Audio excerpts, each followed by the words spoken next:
यहाँ पर, तो यहाँ पर थेलियम 1 जो +1 में दिया है, हम लोग जनरली इनर्ट पेयर इफेक्ट में ये मानते हैं कि +1 जो होता है वो थेलियम +3 से मोर स्टेबल होता है, लेकिन यहाँ पर ये रीजन नहीं था। यहाँ पर अगर हम देखें थेलियम के साथ में जो Tl(I3) दिया है, यहाँ पर Tl जो है वो आपका +1 में है और ये I3-1 में है, तो इस तरह से ये आंसर हमारा रॉन्ग हो जाता है। और इसके अकॉर्डिंग अगर अपन सही आंसर के बारे में बात करेंगे तो इंडियम का आयोडाइड जो है ये हमारा सही आंसर होगा। तो कई बार ऐसा होता है कि हमें लगता है कि ये आंसर सही हो सकता है, कई अच्छे बच्चों ने इस तरह की गलतियां की होगी, लेकिन ध्यान रखिए यहां पर इनर्ट वेयर इफेक्ट की वजह से क्वेश्चन आंसर इस क्वेश्चन का सॉल्यूशन नहीं हो रहा है। हमारे पास में इसका जो प्रॉपर आंसर होगा वो indium try iodide is more stable then indium iodide, है ना। तो ये इसका प्रॉपर आंसर रहेगा। नेक्स्ट क्वेश्चन के लिए हम बात करें,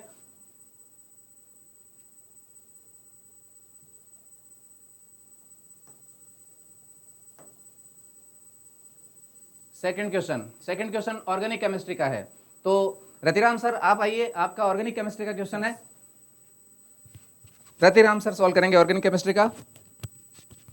देखिए स्टूडेंट्स, बहुत ही ईजी सा क्वेश्चन था ये। यहाँ पर आपको बेंजीन डाइज़ोनियम क्लोराइड दिया हुआ है और ये आप पढ़ते होंगे सिंपल सेंडमायर रिएक्शन है। सेंडमायर रिएक्शन में सबसे पहले आप बना रहे होंगे ब्रोमोबेंजीन, मतलब फर्स्ट जो है इसकी रिएक्शन जब आप कराएंगे तब आप बनाएंगे ब्रोमोबेंजीन। हाँ देखिए यहाँ पर सेंडमायर रिएक्शन है सिंपल, यहाँ पर Q+ ब्रोमाइड दिया हुआ है और HBr दिया हुआ है। तो यहाँ पर आप स्टार्टिंग में बना रहे होंगे ब्रोमोबेंजीन, उसके बाद में मैग्नीशियम और ड्राइथर आपको दिया हुआ है। इसका मतलब आप ग्रीगनार रिएजेंट का फॉर्मेशन करेंगे। ब्रोमेजन बनाने के बाद में बच्चों आप ग्रीगनार रिएजेंट को फॉर्मेशन करेंगे, यहाँ से फिनाइल मैग्नीशियम ब्रोमाइड। अब बच्चे यहाँ गलती कर जाते हैं, हाइड्रोलाइज दिया हुआ है तो सबसे पहले हम आपको सिखाते हैं कि भाई जब भी ग्रीगनार रिएजेंट आए और एसिडिक कोई भी आपको हाइड्रोजन दिख जाए तो समझो कि वो पहला काम करेगा कि वो बेस का काम करेगा। एसिडिक एच ना मिले तब पॉसिबिलिटी है कि वो न्यूक्लियोफाइल का काम करे। यहाँ आपको साफ ही दिख रहा है कि H2O के अंदर एसिडिक एच है तो सीधा H को प्रोटॉन को एक्सट्रैक्ट करेगा और ये बेंजीन का फॉर्मेशन करेगा। ठीक है, तो आपका जो करेक्ट आंसर था वो ये बेंजीन वाला करेक्ट आंसर था आपका। ठीक है स्टूडेंट्स, देखते हैं अगला क्वेश्चन। अगला क्वेश्चन भी ऑर्गेनिक केमिस्ट्री से ही है। देखिए स्टूडेंट्स, यहाँ पर आपको साफ ही दिख रहा होगा कि एक sp2 कार्बन दिया हुआ है और sp2 कार्बन के नेक्स्ट sp3 कार्बन पे जो है वो हैलोजन जुड़ा हुआ है, यानी कि यहाँ पर ये सिंपल अलाइलिक हैलाइड का जो केस है। तो यहाँ पर बहुत ही सिंपल सा आंसर है, अलाइलिक हैलाइड जो है वो आपका ऑप्शन हो जाएगा। नेक्स्ट क्वेश्चन करते हैं। हाँ बच्चों देखो, नेक्स्ट क्वेश्चन, लेसाने एक्सट्रैक्ट आप बनाते हैं जिसमें आप सल्फर का, नाइट्रोजन का, हेलोजन का, इस तरह के एलिमेंट्स का टेस्ट करते हैं। यहाँ जो टेस्ट था लेसानेटरी inorganic compound both nitrogen and sulphur are present. जब नाइट्रोजन और सल्फर दोनों प्रेजेंट होते हैं तो आप जब भी एक्सट्रैक्ट बनाते हैं सोडियम के साथ में गर्म करके तो आपका जो बनता है वो सोडियम थायोसाइनाइड बनता है। और सोडियम थायोसाइनाइड को जब फेरिक आयन के साथ इंट्रोड्यूस कराते हैं तो फेरिक आयन आप यहाँ पर स्पष्ट देख सकते हैं, साइनाइड आयन -1 वैलेंसी में है। फेरिक के साथ में जब ये कॉम्प्लेक्स बनाएगा तो इस तरह का कॉम्प्लेक्स बनाएगा FeCN। और क्योंकि फेरिक की 3 में से 1 वैलेंसी जो हो न्यूट्रलाइज हो चुकी है, यानी कि 2 वैलेंसी अभी भी यहाँ पर बाकी रहेंगी। और ये रेड कलर का जो कॉम्प्लेक्स है वो आपका ये बनता है ब्लड रेड कलर का। तो ये फर्स्ट आपका सही आंसर हो जाता है। Next question. हाँ स्टूडेंट्स, नेक्स्ट क्वेश्चन आपका फिजिकल केमिस्ट्री से है, तो आइए प्लीज निर्मल सर। देखो बच्चों, ये जो क्वेश्चन आया आपका फिजिकल केमिस्ट्री का क्वेश्चन है आपका केमिकल काइनेटिक्स से। जैसा कि मैंने पहले भी बोला था, क्वेश्चन अब की बार एसर्सन और रीजन से आए, वो भी कहाँ से आए, फिजिकल केमिस्ट्री से।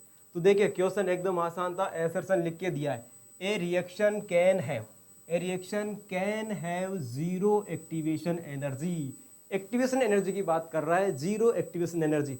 आपको पता है जितनी भी न्यूक्लियर रिएक्शंस होती है उनके लिए एक्टिवेशन एनर्जी क्या हो सकती है, zero. That means first assertion क्या है, सही है। बात करते हैं अपन रीजन की, the minimum extra amount of energy absorb by reactant molecules so that their energy become equal to threshold value is called activation energy। बात तो सही है, लेकिन अब अपन देखते हैं रीजन और ये एसर्शन है, क्या रीजन और करेक्ट ये इसकी एक्सप्लेनेशन करता है। चलिए देखते हैं। First option A is false and R is true, बात क्या है, गलत। फर्स्ट ऑप्शन क्या है, गलत ऑप्शन है। देखिए फर्स्ट ऑप्शन क्या है, गलत। क्यों? ए क्या है, ट्रू है, बट इसने क्या बोला है, ए इज फॉल्स, तो फर्स्ट ऑप्शन तो कटा। सेकंड ऑप्शन पे चलते हैं, both A and R is true and R is the correct explanation of A. क्या ये एक्सप्लेनेशन सही है? क्या बात तो सही है, ए और आर तो क्या है, सही, लेकिन ये करेक्ट एक्सप्लेनेशन नहीं है। करेक्ट एक्सप्लेनेशन नहीं है, तो अपने को ऐसा ऑप्शन चूज करना है जिसमें ए और आर क्या हो, सही, लेकिन R is not correct explanation of A. ऐसा कौन सा ऑप्शन? अगर अपना ऑप्शन थर्ड देखते हैं तो देखिए, both A and R are true and R is not correct explanation of A. That means आपका आंसर हो जाता थर्ड। मेरे ख्याल से यहाँ तक आपको कोई दिक्कत नहीं हुई होगी इस क्वेश्चन में। चलिए चलते हैं नेक्स्ट क्वेश्चन की तरफ। नेक्स्ट क्वेश्चन जो है सीधा मोल से क्वेश्चन आपका। इस क्वेश्चन में देखिए आपसे क्या पूछा है, आपको दे दिया the right option for the mass of CO2। CO2 का आपसे क्या पूछा है, mass produced by heating of 20 gram of 20%। 20 gram का 20% की बात कर रहा है, 20 ग्राम का 20% की बात कर रहा है। और देखो रिएक्शन भी आपको लिख करके दिया है। जैसे ही आप लोग कैल्शियम कार्बोनेट को हीट करते हैं आपको मिलता है कैल्शियम ऑक्साइड एंड CO2। अपने को चाहिए इसका मास। क्या चाहिए? इसका मास। दो तरीके हैं, देखिए इधर अपने पास है CaCO3, हीट कर दिया आपने, क्या मिल रहा है आपको, CaO प्लस CO2। देखो देखने में लग रहा है इसके 1 मोल से अपने को मिल रहा है इसका 1 मोल, लेकिन ये बात कर रहा है अपने पास 20 ग्राम का 20%। तो अपन पहले 20 ग्राम का 20% निकाल लेते हैं, तो 20 × 20 डिवाइड बाई 100। जैसे ही अपन देखेंगे अपने को मिल गया यहाँ से 4 ग्राम। कितना मिल गया? 4 ग्राम। अब मैं एक काम कर लेता हूँ, पहले इसके मोल्स निकाल लेता हूँ। जैसे ही मैं मोल निकालूंगा, मोल्स कैसे निकालते हैं, given weight divide by molar mass. तो ये देखिए 4 divide by 100, 4 divide by 100 moles आ चुके हैं मेरे पास 0.04। कितने मोल आए मेरे पास? 0.04। दैट मीन्स इसके 0.04 मोल से इसके भी बनेंगे 0.04 मोल। अब अपने को पूछा है मास। क्या पूछा है? मास। तो अपन क्या करेंगे, मोल को मोलर मास से क्या कर देंगे, मल्टीप्लाई। तो देखिए जैसे आप लोग इसको 0.04 इंटू कितना मास, मोलर मास होता है 44। कितना होता है? 44। तो आप लोग इसको मल्टीप्लाई कर दीजिए 44 से, आपको आपका आंसर मिल जाएगा 1.76। कौन सा ऑप्शन था? Option number third. तो ये लीजिए सीधा आपका मोल से क्वेश्चन पूछा गया था। चलते हैं नेक्स्ट क्वेश्चन की तरफ। नेक्स्ट क्वेश्चन है ऑर्गेनिक केमिस्ट्री का। मैं बुलाना चाहूंगा RRB सर को, प्लीज सर। देखिए स्टूडेंट्स, अगेन एक बहुत ही सिंपल सा क्वेश्चन यहाँ पर। Complete the following reaction. यहाँ पर आपको देखो बच्चों साइक्लोहेक्सेनोन दिया हुआ है और इसकी हाइड्रोजन साइनाइड से रिएक्शन करवा दी है, तो सिंपल साइनोहाइड्रोजन का फॉर्मेशन करके हमें दिया हुआ है। उसके आगे कंसनट्रेट सल्फ्यूरिक एसिड के साथ में गर्म कर दिया है। अब बच्चों आप एक बार सोचें कि कंसनट्रेट सल्फ्यूरिक के साथ गर्म करेंगे तो यहाँ पर डिहाइड्रेशन हो जाएगा, ये सभी को मालूम है। लेकिन कुछ बच्चे ये भी सोच रहे होंगे सर CN का क्या होगा, जब डिहाइड्रेशन होगा तो डिहाइड्रेट तो हो जाएगा, इसके बाद में CN तो बचना चाहिए। लेकिन किसी भी ऑप्शन में हमें यहाँ CN नज़र नहीं आ रहा है, यानी कि ये हाइड्रोलाइसिस भी कर ही रहे हैं।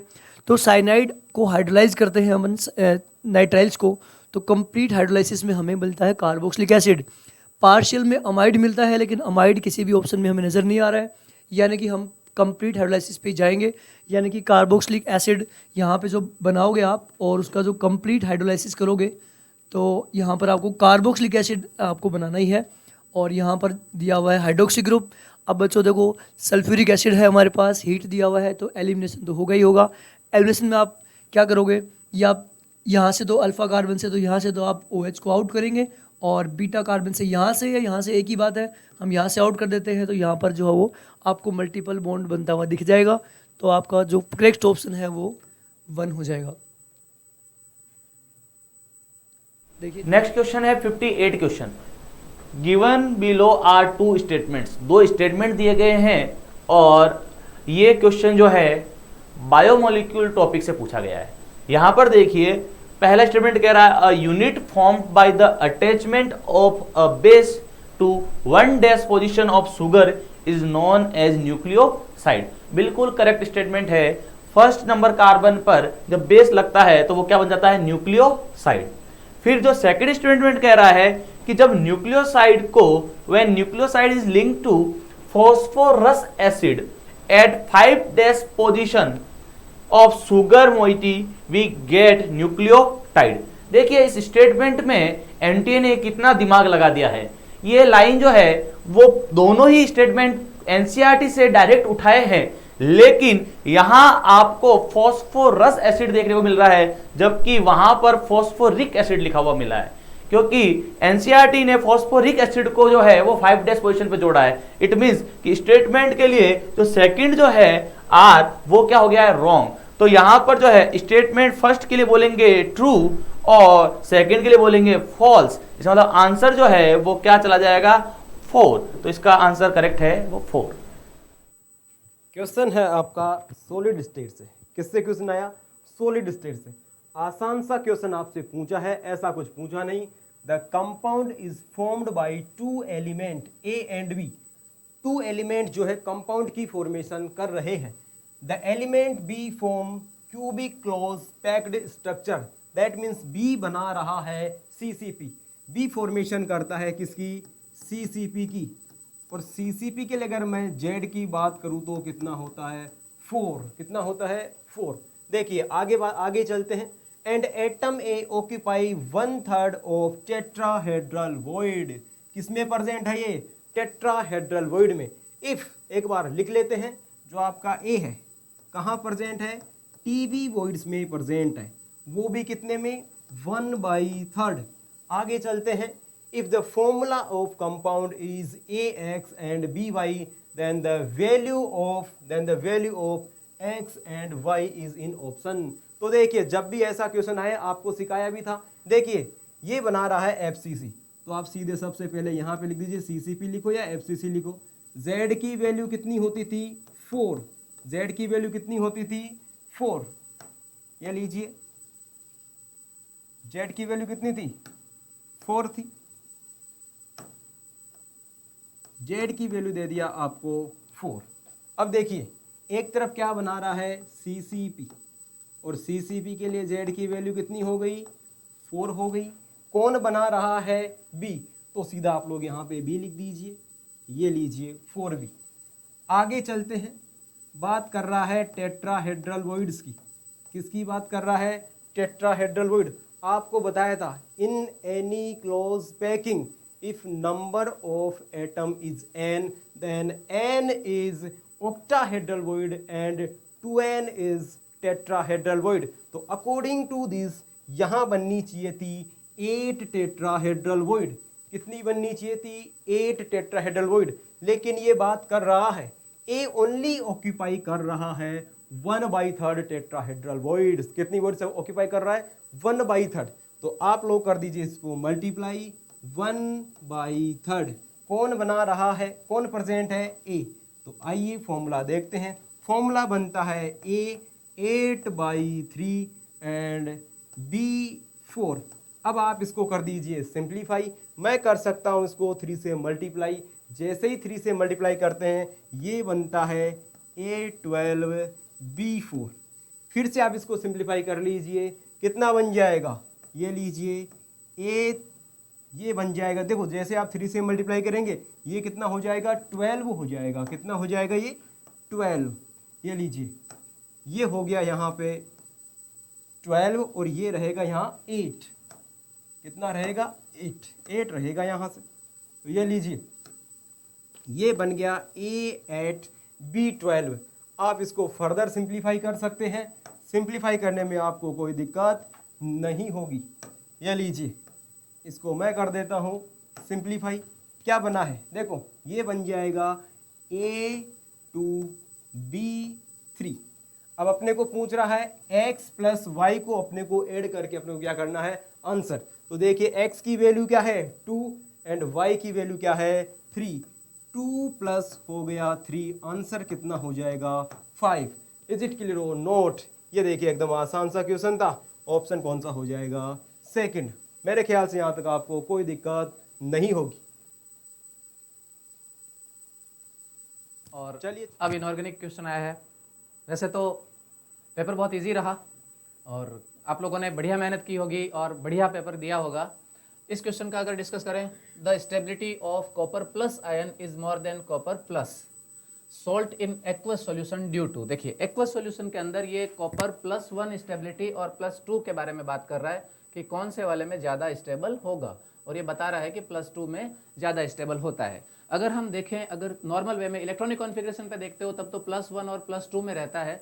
तो +1 वाला जब होता है कॉपर, तब उसके अंदर D10 कंप्लीट होता है और स्टेबल फॉर्म आती है। लेकिन यहाँ कंडीशन क्या डाली है, एक्वस सॉल्यूशन के अंदर, एक्वस सॉल्यूशन में इनमें से रीजन क्या बनना चाहिए। तो आप देखिए सेकंड आयनाइजेशन एंथैल्पी, यहाँ आयनाइजेशन एंथैल्पी से मतलब ही नहीं है, ना फर्स्ट होगी ना सेकंड होगी।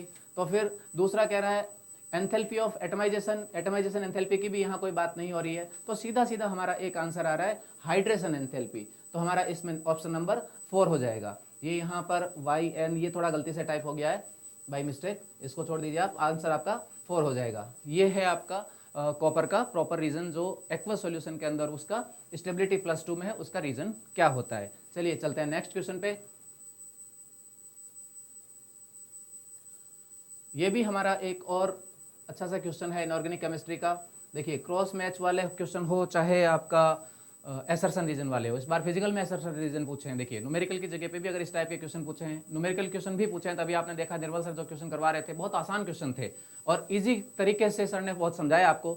वैसे एक बात मैं आपको और भी कह दूं, आपने जैसा देखा होगा पीसीपी के स्टूडेंट्स ने सबने नोट किया होगा, एक भी क्वेश्चन अपने नोट्स में से नहीं था, एक भी क्वेश्चन अपने टेस्ट पेपर में से नहीं था। कोई वैल्यू बदल जाती है वो एक अलग बात है, वरना हमारे यहाँ पर जो टॉपिक आपको करवाए गए थे उस टॉपिक में उस टाइप का क्वेश्चन जरूर हुआ है। अब देखिए अपन नेक्स्ट क्वेश्चन पे बात करें तो यहाँ पर एक मैच द फॉलोइंग लिस्ट वाली बात करता है।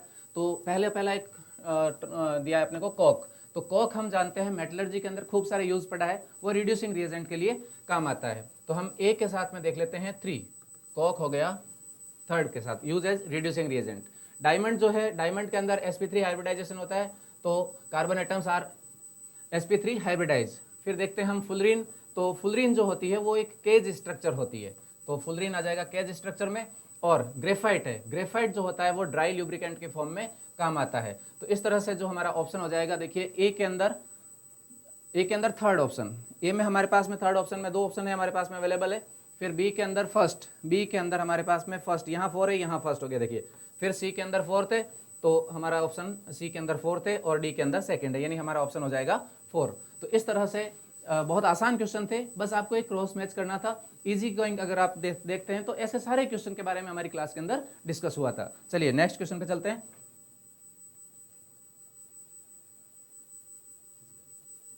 देखो एसर्शन आपको दिया है, helium is use to dilute oxygen in diving apparatus. और ये बात एकदम क्या है, सही। हीलियम का आप यूज करते हैं ऑक्सीजन को क्या करने के लिए, डाइल्यूट करने के लिए। तो पहली बात तो क्या है, सही। चलते हैं नेक्स्ट रीजन पे। रीजन जो आपको दिया है, रीजन दिया आपको helium has high soluble in O2। This is wrong, highly soluble नहीं होता। अगर आप एनसीईआरटी में भी जा करके देखेंगे तो वहाँ पे लिखा हुआ है this is not highly soluble. That means reason तो क्या है, रॉन्ग। अब आपको ऐसा एक ऑप्शन चूज करना है। First option A is false, ये बात तो पहले ही क्या हो गई गलत, क्योंकि फर्स्ट ऑप्शन क्या है, एसर्शन क्या है, सही है। तो फर्स्ट ऑप्शन हो गया गलत।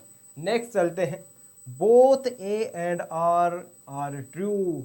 लेकिन आपने देखा R is not true, that means ये ऑप्शन भी कटा। नेक्स्ट चलते हैं अपन, both A and R are true but R is not correct explain, गलत है ये भी। एक ही ऑप्शन आपके पास बनता है, this is A is true but R is false. तो ये लीजिए, फिजिकल केमिस्ट्री से भी उसने रीजन और एसेंशन पूछ लिया है। चलिए नेक्स्ट क्वेश्चन की तरफ चलते हैं, देखते हैं नेक्स्ट क्वेश्चन। बहुत ही आसान सा क्वेश्चन है। आपने देखा होगा कि सम ट्रैंकुलाइजर्स, बच्चों ट्रैंकुलाइजर्स आप सभी को पता है कि टेंशन वगैरह की जो को दूर करने के लिए इस तरह की दवाइयों का यूज़ अपन करते हैं। Tranquilizers are listed below, which one of the following belongs barbiturates. तो बच्चों बारबिट्यूरेट्स जो होते हैं आपने पढ़े होंगे, वेरोनल, सेकुनल, नेम्बुटल, एमिटल, इस तरह के जो कंपाउंड्स हैं वो बारबिट्यूरेट्स होते हैं, यानी कि बारबिट्यूरिक एसिड के डेरिवेटिव होते हैं। और उनको हम ट्रैंकुलाइजर की फॉर्म में यूज़ करते हैं। तो आपका आंसर यहाँ साफ ही दिख रहा होगा आपको कि वेरोनल जो है वो आपको दिया हुआ है, ये बारबिटूरिक एसिड का ही डेरिवेटिव होता है और इसको एज ए ट्रैंकुलाइजर हम यूज़ करते हैं। Next question. Which of the following statement is not correct. देखिए फिर कह रहे हैं, अभी निर्मल सर भी कह रहे थे, खूब सारे क्वेश्चंस स्टेटमेंट वाले क्वेश्चंस आए, चाहे असर्शन रीजन की फॉर्म में पूछे हो, डायरेक्ट स्टेटमेंट के रूप में पूछे हो। तो देखिए इसमें पहली बात तो अक्सर यहाँ गलती हो जाती है, हम उसको नॉट है या करेक्ट नॉट करेक्ट है, दोनों में से कौन सी चीज़ आपसे पूछी जा रही है, हम यहाँ गलती कर लेते हैं। तो पहली चीज़ तो यहाँ देखिए नॉट करेक्ट दिया है, ठीक है। अब नॉट करेक्ट में अपन स्टेटमेंट पढ़ते हैं, इसके कौन कौन से, देखिए A B C D E, हमारे पास में 5 स्टेटमेंट दिए हैं। अब कितने स्टेटमेंट राइट है, कितने स्टेटमेंट रॉन्ग है, और क्वेश्चन में अक्सर हम करते टाइम किस तरह से सही करते हैं, किस तरह से गलती हो जाती है, वो भी डिस्कस करते हैं। देखिए hydrogen is used to reduce heavy metal oxide to metal, ये तो सही बात है, हाइड्रोजन रिड्यूस करता है। सेकेंड ऑप्शन देखें, heavy water is used to study reaction mechanism, ये भी बात सही है, रिएक्शन मैकेनिज्म के अंदर हम हैवी वाटर का यूज करते हैं, D2O का। और थर्ड ऑप्शन देखते हैं, hydrogen is use to make saturated fat from oils, ये भी हम जानते हैं, जो फैट है उसका सैचुरेशन करने के लिए हम लोग हाइड्रोजन का यूज करते हैं। और ये तो एक बहुत छोटी क्लासों से पढ़ते हुए आ रहे हैं कि फैट का सैचुरेशन जो है हम हाइड्रोजन से करते हैं, जिसको आप लोग ये पढ़ते होंगे कि वनस्पति घी कैसे बनाया जाता है। तो वनस्पति तेल का जब हाइड्रोजनेशन करते हैं तो उससे जो आपका वेजिटेबल घी है वो इससे फॉर्म हो जाता है।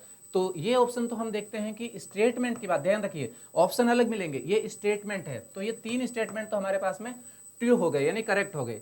फोर्थ स्टेटमेंट के पढ़ते हैं, the hydrogen bond dissociation enthalpy is lowest, देखिए यहाँ एक वर्ड दिया is lowest as compare to a single bond between 2 atom of any element. देखिए कंडीशन डाल दी, एनी एलिमेंट में अगर सिंगल बॉन्ड फॉर्म हो रखा हो तो उसमें ये कह रहा है कि हाइड्रोजन बॉन्ड की एंथैल्पी लोएस्ट होती है। ऐसा तो कोई ज़रूरी नहीं है भाई, लोएस्ट कैसे हो सकती है, उससे भी कम किसी और की हो सकती है। इसका मतलब हमारे पास में ये स्टेटमेंट है, वो स्टेटमेंट क्या है, इनकरेक्ट है, इसको हम कह सकते हैं कि नॉट करेक्ट है ना। और जो ई वाला ऑप्शन है वो है, hydrogen reduce oxide of metal that are more active than iron, iron से ज़्यादा रिएक्टिव जो मेटल है उनको हाइड्रोजन जो है वो रिड्यूस करता है। ऐसा नहीं हो सकता, क्योंकि आयरन से ज़्यादा वाले जो ज़्यादा एक्टिव जो एलिमेंट है उनका इलेक्ट्रोड पोटेंशियल की वैल्यू जो होती है वो नेगेटिव आती है और हाइड्रोजन की 0 होती है।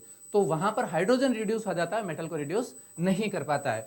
और जनरली आपने पढ़ा भी होगा कि कॉपर की रिएक्शन हम HCl से करवाते हैं तो वो रिएक्शन नहीं होती है, उसका भी यही रीज़न बनता है। तो इस तरह से हम देखते हैं कि हमारे पास में ये ऑप्शन भी क्या हो गया, गलत हो गया।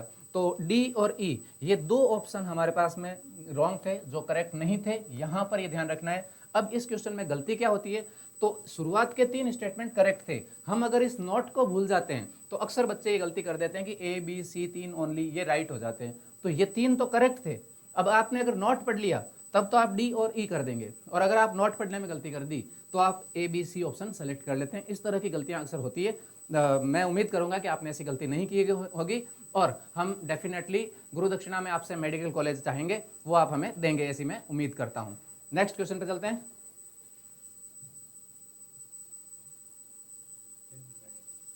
सर आप इसमें भी देखना चाहेंगे तो आप देखेंगे कि यार इसमें फिजिकल मुझे नज़र नहीं आ रही, अगर आप इसमें देखना चाहेंगे तो फिर से क्या है, थ्योरेटिकल मामला है फिर से, दैट मीन्स फिजिकल को इसने एकदम थ्योरेटिकल बना दिया है।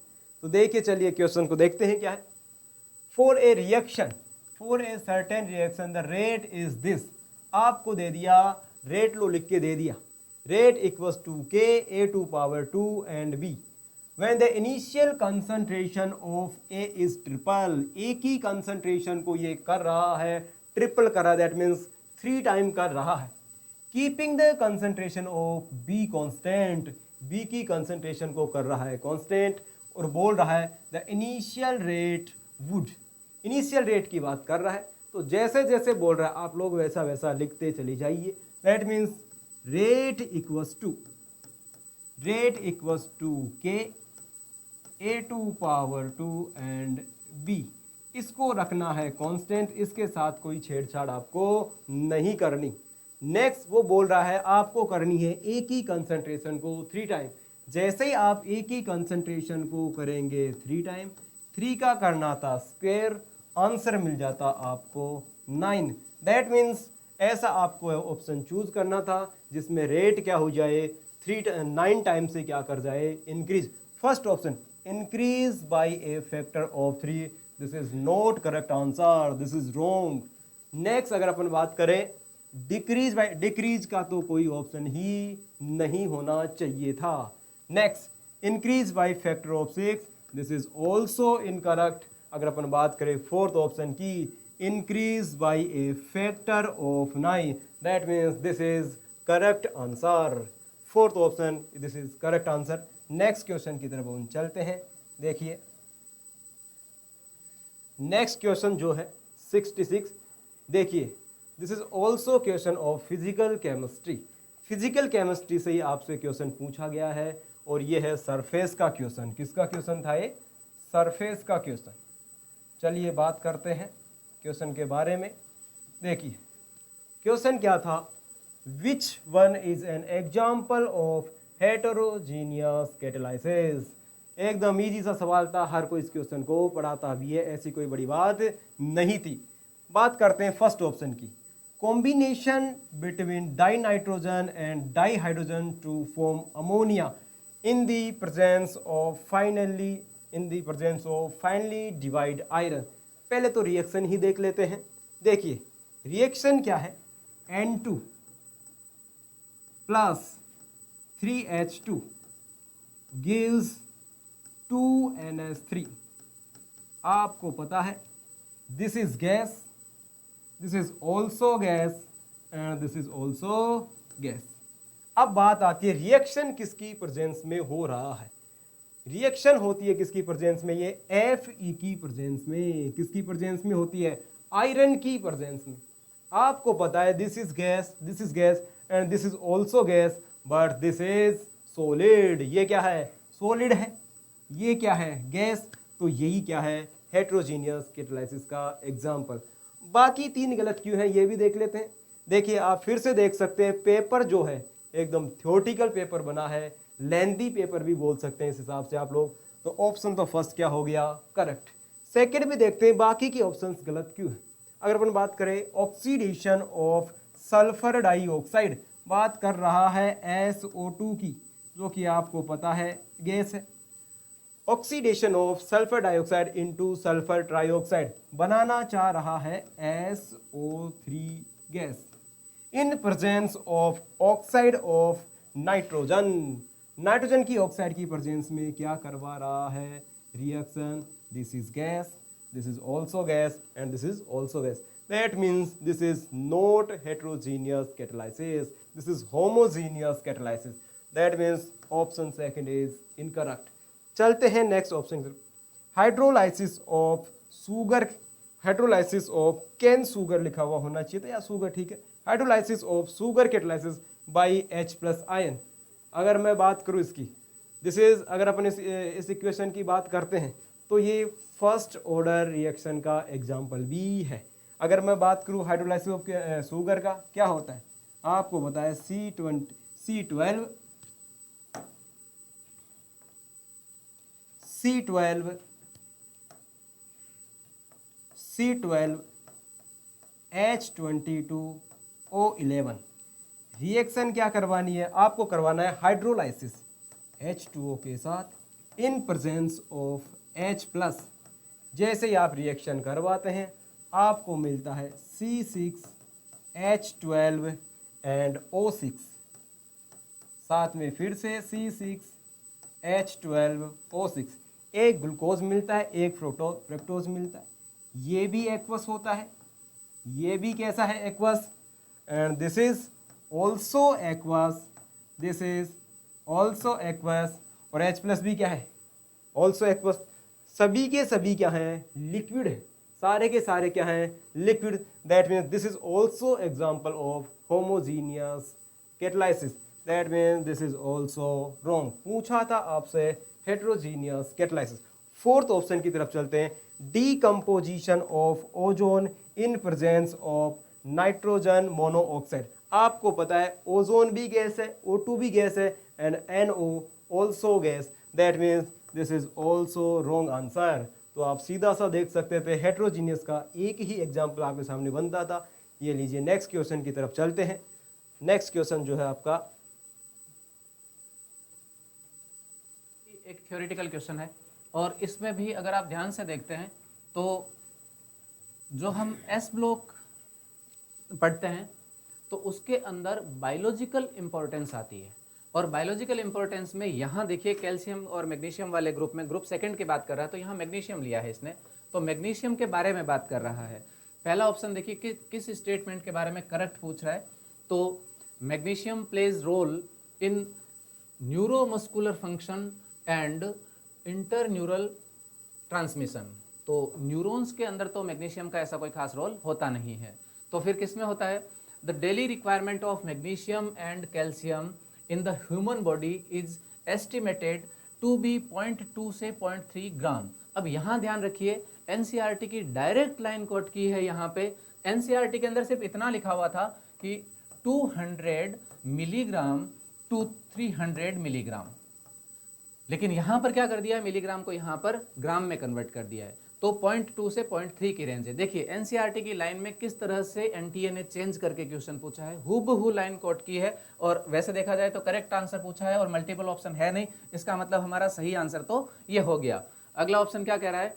All enzymes that utilise ATP in phosphate transfer required calcium as the cofactor. Cofactor में जनरली फॉस्फेट आ रहा है यहाँ पे, तो कैल्शियम का यहाँ पर इस टाइप का कोई रोल एंजाइम में नहीं होता है। और फोर्थ ऑप्शन है the bone in human body is an inert and unchanging substance. Unchanging नहीं होती है, बॉन्स जो डेवलप हो रही है वहाँ पर कुछ न कुछ चेंजेस होता रहता है, तो हम ऐसा भी मानेंगे कि ये फोर्थ ऑप्शन भी रॉन्ग है। तो हमारा राइट ऑप्शन पहले ही आ गया था, 67 क्वेश्चन का आंसर हो जाएगा 2। नेक्स्ट क्वेश्चन पे बात करते हैं। अब जाकर के बच्चों को लगाए कुछ न्यूमेरिकल वैल्यूज आई है तो फिजिकल का क्वेश्चन लगता है देखने में। चलिए बात करते हैं। Weight of 2 mole of organic compound which is obtain by heating sodium ethanoate with sodium hydroxide in presence of calcium oxide. अगर अपन बात करें तो ये सीधी सी रिएक्शन है ऑर्गेनिक केमिस्ट्री की। देखिए बात कर रहा है एथेनोएट CH3CONA। देखिए सीधा सा क्वेश्चन था, CH3COONA रिएक्शन करवानी है किसके साथ? NaOH के साथ इन प्रेजेंस ऑफ कैल्शियम ऑक्साइड। और आप पहचान गए होंगे this is example of soda lime decarboxylation. सीधा सा आसान सा क्वेश्चन है। आपको क्या करना है, यहाँ से CO2 को हटा देना है और बन जाएगा आपके पास methane. Methane plus CO2, methane plus ये आपके पास बन गया मीथेन प्लस CO2। चलिए देखते हैं पूछा क्या है आपसे। जो आपके पास ऑर्गेनिक कंपाउंड बना है दैट मीन्स CH4, इसके 2 मोल का वेट पूछा है। क्या पूछा है? 2 मोल का वेट। और आपको पता है इसके 1 मोल का जो वेट होता है, 1 मोल का जो वेट होता है कितना होता है? 16 ग्राम। कितना होता है? 16 ग्राम। पूछा है कितने का? 2 मोल का। तो आसान सी बात है, आप क्या कर दीजिए, इसको 2 से मल्टीप्लाई फॉर 2 मोल। 2 मोल के लिए आपसे बात कर रहा है तो 16 इंटू 2 दैट मीन्स आंसर आ जाएगा 32 ग्राम। तो ऐसा कौन सा ऑप्शन था? Option number 3। दैट मीन्स यह भी एक आसान सा क्वेश्चन था। चलते हैं नेक्स्ट क्वेश्चन की तरफ। देखिए ये तो मैंने जैसे पहले भी कहा था, अब 1-2 क्वेश्चन तो इनऑर्गेनिक में बिल्कुल ही वो जनधन योजना वाले क्वेश्चन है, मतलब देखते ही ऑप्शन क्लिक हो जाना चाहिए। फिर भी कुछ नए बच्चे भी देख रहे होंगे, कुछ 11th के बच्चे भी देख रहे होंगे, तो उनको थोड़ा सा कॉन्सेप्ट क्लियर हो जाए इसलिए बात कर लेते हैं इस क्वेश्चन पे। बिल्कुल आसान सा क्वेश्चन है और आज तो आप देखो कि फिजिकल के क्वेश्चन भी ऐसे थे कि जिनमें बिना पेन लगाए ही आप डायरेक्ट कर सकते थे। कैलकुलेशन पूछी नहीं थी और कैलकुलेशन नहीं पूछी थी तो उसके अकॉर्डिंग आप सीधा वर्बल क्वेश्चन कर सकते थे पढ़ के भी। The element accepted to form largest ion into achieve nearest noble gas configuration is. मतलब क्या कह रहा है, expected to form largest ion, मतलब सबसे बड़ा आयन बनाएगा नियरेस्ट नोबल गैस के कॉन्फ़िगरेशन पे। अब नियरेस्ट नोबल गैस का कॉन्फ़िगरेशन देखें तो आप देखो पहले तो इनका एटॉमिक नंबर कौन सा चल रहा है, सोडियम है वो 11 पे है, ये 11 पे है, ये ऑक्सीजन 8 पे है, फ्लोरीन 9 पे है और नाइट्रोजन जो है वो 7 पे है। तो अगर हम इनके नियरेस्ट नोबल गैस देखें तो हो जाएगी हमारी नियॉन, और नियॉन के अंदर इलेक्ट्रॉन कितने हैं बेटा 10। अब इन 10 इलेक्ट्रॉन का कॉन्फ़िगरेशन अगर हमें लाना है तो सोडियम में से एक इलेक्ट्रॉन रिलीज करेंगे तो यहाँ बन जाएगा Na+ ion, sodium ion. Oxygen में 8 इलेक्ट्रॉन थे, 10 करने के लिए हमें -2 2 इलेक्ट्रॉन ऐड करने पड़ेंगे। फ्लोरीन में -1 हो जाएगा, 1 इलेक्ट्रॉन ऐड करेंगे, और नाइट्रोजन के अंदर 3 इलेक्ट्रॉन्स हमें ऐड करने पड़ेंगे। इसका मतलब अब देखिए Na+ है, हम जानते हैं कि जो एटॉमिक रेडियस होती है, अब अपन नोबल गैस पे बात करें 10 इलेक्ट्रॉन पे, तो जो एटॉमिक रेडियस होती है उससे कैटाइनिक रेडियस छोटी हो जाएगी और एनायनिक रेडियस इंक्रीज हो जाएगी, बड़ी हो जाएगी। अब उसमें भी ध्यान रखें, अगर किसी कैटायन पे जितना ज़्यादा चार्ज होगा उसकी रेडियस उतनी ही छोटी रहेगी, और एनायन पे जितना ज़्यादा चार्ज होगा उसकी रेडियस उतनी ही ज़्यादा बड़ी होगी। तो अगर हम लार्जेस्ट आयन की बात करें तो उसकी रेडियस किसकी बड़ी होगी, नाइट्रोजन आयन की। तो सबसे बड़ी रेडियस इसकी है तो साइज इसका बड़ा, तो लार्जेस्ट आयन कौन सा बन जाएगा हमारा, ये नाइट्राइड आयन बन जाएगा। ऑप्शन नंबर 4 आपका राइट आंसर हो जाएगा। नेक्स्ट क्वेश्चन पे चलते हैं। ये है क्वेश्चन नंबर 7। देखिए देखने में क्वेश्चन यूँ बड़ा दिख रहा है लेकिन केमिकल बॉन्डिंग का क्वेश्चन है और एमओटी के अकॉर्डिंग इसने इलेक्ट्रॉनिक कॉन्फ़िगरेशन पे बात करी है।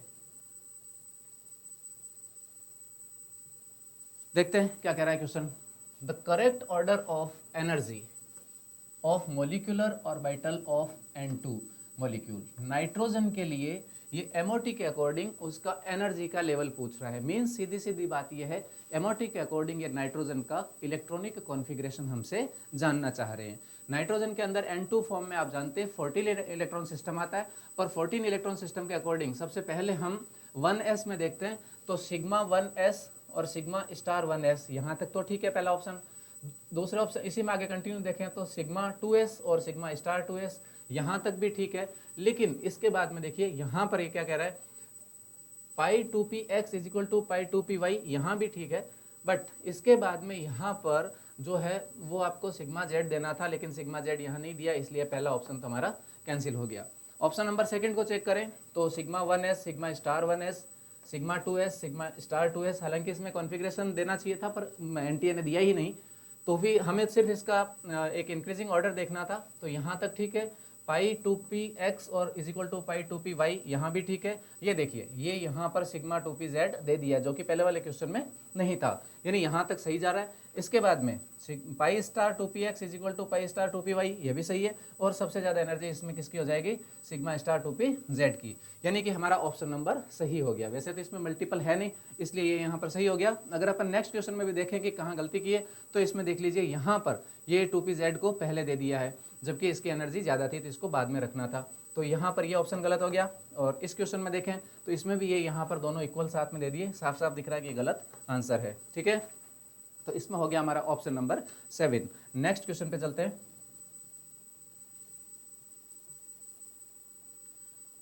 ये फिर से हमारा कोऑर्डिनेशन कंपाउंड का क्वेश्चन आया है इनऑर्गेनिक केमिस्ट्री में ही। इसमें देखो ये भी जनधन योजना वाला क्वेश्चन है, होमोलेप्टिक कॉम्प्लेक्स। हम क्या जानते हैं कॉम्प्लेक्स में, अगर लिगेंड के अकॉर्डिंग देखें कि कितने टाइप के लिगेंड हमारे उसमें कॉम्प्लेक्स में प्रेजेंट है, तो सेम टाइप के लिगेंड होते हैं सारे के सारे, तो होमोलेप्टिक होता है, और डिफरेंट टाइप के लिगेंड होंगे तो हेट्रोलेप्टिक हो जाएगा। यानी ये तो बिल्कुल एक नॉर्मल टाइप का क्वेश्चन हो गया। एनटीए का अगर अपन लेवल देखें तो आप देखिए ऐसे क्वेश्चन आपको डॉक्टर बनाने में बहुत हेल्प करेंगे, ऐसे क्वेश्चन आपकी रैंक ऊपर नीचे करने में बहुत हेल्प करेंगे कि छोटी सी गलती होती है पर ऐसे में गलती के भी चांस नहीं लग रहे हैं मुझे। तो देखिए इसकी सिंपल सी बात क्या हो गई कि हमारे पास में जो लिगेंड है वो एक ही टाइप का होना चाहिए। यहाँ अपन पहले ऑप्शन में बात करें तो ट्राई अमाइन, इसके बाद में यहाँ शायद इन्होंने थोड़ा सा मिस्टेक कर दिया लिखने में, ट्राई एक्वा, ये बीच में एक मिसप्रिंट हो गया यहाँ, बाकी ट्राई अमाइन ट्राई एक्वा। तो देखिए अमाइन भी आ रहा है और एक्वा भी आ रहा है, इसका मतलब दो टाइप के लिगेंड आ गए, तो ये हेट्रोलेप्टिक कॉम्प्लेक्स हो गया, होमो नहीं हुआ, यानी हमारा पहला ऑप्शन तो यहाँ पे कैंसिल हो गया। दूसरा है पोटेशियम, ये हमारा काउंटर आयन है, एंटी आयन है, और ट्राई ऑक्सलेटो एल्यूमिनेट, यानी इसके अंदर हमारे पास में एक ही टाइप का लिगेंड है ऑक्सलेट, तो ऑक्सलेटो हो गया ट्राई ऑक्सलेटो, इसका मतलब इसमें एक ही टाइप का लिगेंड है, तो ये हमारा सही आंसर हो गया होमोलेप्टिक कॉम्प्लेक्स में। अगले कॉम्प्लेक्स में क्या गलती है, देखो डाइअमाइड एंड डाइक्लोरिडो, दो हो गए और एक में नाइट्रिटो एन, यानी 3 इसके अंदर लिगेंड है, 3 टाइप के लिगेंड है, इसका मतलब ये होमो नहीं है, हेट्रोलेप्टिक कॉम्प्लेक्स है। अगले में देखें पेंटाअमाइन और कार्बोनेटो, 2 हो गए इसके अंदर भी, तो एक से ज़्यादा जिसमें कॉम्प्लेक्स में लिगेंड होंगे तो मल्टीपल लिगेंड होते ही, मल्टीपल का मतलब ये है कि 2 डिफरेंट टाइप के लिगेंड होने चाहिए, तो वो सारे सारे हेट्रोलेप्टिक कॉम्प्लेक्स हो जाएंगे। हमारा राइट आंसर हो जाएगा ट्राईऑक्सिलेटो, इसमें एक ही टाइप का आपका लिगेंड है, इसलिए ऑप्शन नंबर 2 इसका राइट आंसर है। नेक्स्ट क्वेश्चन पे चलते हैं। ये भी इनऑर्गेनिक केमिस्ट्री का ही क्वेश्चन है, इस पे भी बात कर लेते हैं। देखिए, intermolecular forces are force of attraction and repulsion between interacting particles that will include, यानी कि जो हमारा इंटरमोलिकुलर फोर्स है वो अट्रैक्शन और रिपल्सन के बीच में जो अप्लाई होता है वो कौन कौन सा होता है। देखिए आसान सा क्वेश्चन है, बट इसने एक कॉम्प्लेक्स ये बना दिया कि खूब सारे ऑप्शन दे दिए, मल्टीपल ऑप्शन इसके अंदर राइट होंगे, तो मल्टीपल राइट का मतलब यहाँ पर आपको ABC में से कौन सा सेलेक्ट करना है। तो डाइपोल फोर्स होता है वो बिल्कुल इंटरमोलिकुलर फोर्स अप्लाई होता है, अट्रैक्शन और रिपल्सन इस पर डिपेंड करते हैं, तो ये एक ऑप्शन। दूसरा ऑप्शन पे बात करें डाइपोल इंड्यूस्ड डाइपोल, ये भी बिल्कुल इसमें अप्लाई होता है। तीसरा हाइड्रोजन बॉन्डिंग, ये भी इंटरमोलिकुलर फोर्स के रूप में अप्लाई होता है, जिसके अकॉर्डिंग हमारा अट्रैक्शन बढ़ जाता है। कोवेलेंट बॉन्डिंग में देखिए इंटरमोलिकुलर फोर्स नहीं है, वहाँ बॉन्ड बन जाता है, इसका मतलब ये ऑप्शन हम इसमें इंक्लूड नहीं कर सकते। और डिस्पर्सन फोर्सेस, तो डिस्पर्सन फोर्सेस भी इंटरमोलिकुलर फोर्स में अप्लाई होता है, इसका मतलब हमारे पास में A, B, C, D और E 5 ऑप्शन थे, उसमें से एक 4 नंबर ऑप्शन है वो नहीं होना चाहिए, बाकी A, B, C और E ऑप्शन जिसमें से ये वो हमारा राइट आंसर है। तो आप देखिए 4 नंबर ऑप्शन में A, B, C और E है, तो हमारा 4 नंबर ऑप्शन राइट आंसर हो जाएगा। ठीक है, इसके बाद अब चलते हैं नेक्स्ट क्वेश्चन पे। नेक्स्ट क्वेश्चन जो है ये सर आइए आप, इसके अंदर number of sigma bonds and pi bonds present in pyridine, तो मैं रतिराम सर से निवेदन करूंगा कि पिरिडीन के स्ट्रक्चर बना करके बच्चों को सिग्मा और पाई बॉन्ड कैलकुलेट करके बताएं। देखिए स्टूडेंट्स, बहुत ही सिंपल सा क्वेश्चन था ये। अब पाइरिडिन की स्ट्रक्चर आपको बनानी थी, पाइरिडिन की स्ट्रक्चर बनाकर आप फटाफट से इसमें चेक कर लेते कि कितने सिग्मा और कितने पाई बॉन्ड यहाँ पर मौजूद है। तो आप देखिएगा यहाँ पर एक तो नाइट्रोजन पे लोन पेयर मौजूद है। आप बच्चे ये गलती कर सकते थे आप कि भाई हाइड्रोजन को काउंट नहीं करें, लेकिन बच्चों देखो उस कार्बन के पास यहाँ पर हाइड्रोजन भी मौजूद है, और सिग्मा और पाई बॉन्ड आप काउंट करेंगे तो बहुत ही आसानी से आप काउंट कर सकते हैं। सिग्मा बॉन्ड देखिए यहाँ से स्टार्ट कर देते हैं अपन, 1 2 3 4 5 6 7 8 9 और 10 और ये 11 सिग्मा बॉन्ड आपको साफ दिख रहे हैं। पाई बॉन्ड गिनती बिल्कुल आसान है, 3 पाई बॉन्ड यहाँ पर दिख रहे हैं आपको, 11 सिग्मा बॉन्ड, 3 पाई बॉन्ड और एक लोन पेयर आपको नाइट्रोजन में नजर आ रहा होगा। तो बहुत ही सिंपल 4 आपका जो है वो करेक्ट आंसर हो जाएगा। देखिए बच्चों नेक्स्ट क्वेश्चन, दिखने में फिर से दिखने में इनऑर्गेनिक का ही दिख रहा है, ऐसा लग रहा है कि क्या पता कोई इनऑर्गेनिक का क्वेश्चन है, क्योंकि बहुत सारी थ्योरी लिखी हुई है। जैसा कि अपन पहले भी बात कर रहे थे कि बार बार आपसे क्वेश्चन पूछा गया है, थ्योरेटिकल पेपर बनाया गया है। कैसा पेपर बनाया गया? थ्योरेटिकल। चलिए बात करते हैं, एटॉमिक स्ट्रक्चर से क्वेश्चन आया है, एटॉमिक स्ट्रक्चर का क्वेश्चन, और आपसे पूछा है करेक्ट स्टेटमेंट। ये लीजिए करेक्ट स्टेटमेंट आपसे पूछा है। चलिए चलते हैं, देखते हैं। First, atoms of all element are compose of 2 fundamental particle. This is wrong answer. मुझे बताइए, जब भी आप किसी एटम या किसी एलिमेंट के लिए आप बात करते हैं तो बताइए कितने फंडामेंटल पार्टिकल होते हैं? 3। कितने होते हैं? 3। बट इसने कितना बोला? 2। तो देखिए सेकंड ए वाला ऑप्शन तो ए वाला स्टेटमेंट तो क्या हो जाएगा? गलत। अब आप लोग ऐसे क्वेश्चंस को ऑप्शन वाइज जाइए, जहां जहां ए है उन ऑप्शंस को आप काट दीजिए, आप उनको ट्राई ही मत किया करो, इससे आपका टाइम भी बचेगा। तो देखिए 4th ऑप्शन कट गया, फिर देखो सेकंड ऑप्शन भी कट गया। अब आंसर की पॉसिबिलिटी है या तो होगा फर्स्ट ऑप्शन या होगा थर्ड ऑप्शन। चलिए नेक्स्ट चलते हैं। जैसे अपन नेक्स्ट चलते हैं, the mass of electron is this, और इलेक्ट्रॉन का मास 9.1 इंटू 10⁻31 kg ही होता है क्या? दैट मीन्स बी ऑप्शन तो सही होगा ही होगा। अब देखो आपके पास ऑप्शन बचे या तो फर्स्ट या होगा थर्ड। अगर आपको एक भी स्टेटमेंट का पता था तो आपको इसको चेक करने की ज़रूरत भी नहीं थी। मैं तो कहूँगा इन ऑप्शंस को भी पढ़ने की ज़रूरत नहीं थी, देखते ही बनता है कौन सा ऑप्शन होगा फर्स्ट। लेकिन अभी अपन कंप्लीट डिस्कशन इसको कर लेते हैं, डिस्कस कर लेते हैं। देखिए क्या होता है। See all the isotope of a given element so same chemical properties, that means this is also right। Next option की तरफ चलते हैं जो कि है proton and electron are collectively known as nucleus, this is wrong. मुझे बताइए क्या इलेक्ट्रॉन जो है वो न्यूक्लियस में होता है क्या? तो आप इसे न्यूक्लियंस कैसे बोल सकते हैं? दैट मीन्स ये क्या है? गलत। आपको बताएं न्यूक्लियंस किसे बोल सकते हो? जो न्यूक्लियस में प्रेजेंट हो। और न्यूक्लियस में कौन कौन प्रेजेंट होते हैं? Neutron plus proton. That means D option also wrong. तो ए और डी गलत होना चाहिए था। वैसे भी मैंने आपको इस क्वेश्चन को सोल्व करने की सीधी ट्रिक बता दी, आपको कुछ भी करने की जरूरत नहीं थी। चलिए चलते हैं नेक्स्ट क्वेश्चन की तरफ। सिंपल सा क्लीमेंस रिडक्शन का क्वेश्चन है। क्लीमेंस रिडक्शन में आप देखो जिंक मरकरी अमलगम और कंसंट्रेशन का यूज करते हैं और क्लीमेंस रिडक्शन जो है वो एल्डिहाइड कीटोन को एल्केन में रिड्यूस कर देता है। यहाँ पर आपको दो कीटोनिक ग्रुप दिख रहे होंगे। सिंपल आप दोनों कीटोनिक ग्रुप को रिड्यूस कर देना था और दोनों को रिड्यूस करने के बाद में आपको सिंपल यहाँ कार्बन की गिनती रखनी थी। यहाँ पर इधर भी 2 कार्बन बचेंगे, इधर भी 2 कार्बन, यानी कि इथाइल ग्रुप यहाँ भी रहेगा, इथाइल ग्रुप यहाँ भी रहेगा। और बहुत ही सिंपल सा क्वेश्चन। और इस ऑप्शन में देखिए सेकंड ऑप्शन में आपको दिख रहा होगा कि दोनों साइड आपको इथाइल ग्रुप नज़र आ रहे हैं। तो सिंपल आपको सिर्फ कीटोनिक ग्रुप को ही रिड्यूस करना था। तो बहुत ही आसान सा क्वेश्चन था ये। नेक्स्ट चलते हैं क्वेश्चन नंबर 76। इक्वेशन दे रखी है आपके पास में डेल्टा आर जी बराबर minus n F E cell, बिल्कुल सही बात है। और यहाँ पर डेल्टा आर जी जो है वो नंबर ऑफ इलेक्ट्रॉन्स मतलब कि एन पर डिपेंड करता है।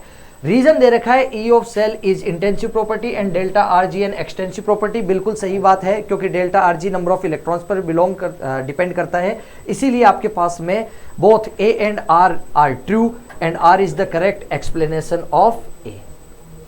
अब आते हैं हम नेक्स्ट क्वेश्चन की तरफ मूव करते हैं। Question number 77। Which amongst is the correct graphical representation of Boyle's law. Boyle's law कहता है कि P is inversely proportional to volume. तो P is inversely proportional to volume हमारे पास में है। तो यहां पर ग्राफ देखिए, फिर अगर PV का ग्राफ बनाएंगे तो PV का ग्राफ हमारे पास में ये बनेगा। तो ये ऑप्शन तो गलत हो गया क्योंकि P वर्सेज V का ग्राफ हमारे पास में ये बना हुआ है। हाँ, तो यहाँ पर देखिए अगर वॉल्यूम हम कांस्टेंट रखते हैं तो सबसे ज़्यादा टेम्परेचर आएगा जहाँ पर प्रेशर सबसे ज़्यादा होगा। प्रेशर सबसे ज़्यादा ये हो रहा है कांस्टेंट वॉल्यूम पर pressure is directly proportional to temperature, इसलिए T3 सबसे ज़्यादा है, सॉरी T1 सबसे ज़्यादा होगा, T2 सेकेंड नंबर पे होगा और फिर T3 होगा। दूसरा आपके पास में फिर और दे रखा है कि ग्राफ बॉयल्स लॉ के बाद में बात करते हैं तो P वर्सेज 1/V का ग्राफ। तो P वर्सेज 1/V का ग्राफ अगर हम देखेंगे तो P is equal to K into में 1/V होता है यहाँ पर। तो ये Y एक्सिस है, ये X एक्सिस है आपके पास में, और ग्राफ जो होगा वो स्ट्रेट लाइन होना चाहिए, Y is equal to mx plus c। तो ये ऑप्शन गलत हो गया है। सेकंड, ये आपके पास में ट्रू हो सकता है, लेकिन अभी टेम्परेचर की पॉसिबिलिटीज़ को हम चेक कर लेते हैं। तो यहाँ पर हमने 1/V वॉल्यूम कांस्टेंट वाली लाइन खींचेंगे तो जहाँ पर प्रेशर सबसे ज़्यादा होगा वहाँ टेम्परेचर सबसे ज़्यादा होगा, इसलिए T3 is greater than T2 is greater than T1। तो ये करेक्ट है हमारे पास में। नेक्स्ट क्वेश्चन पे हम मूव करते हैं।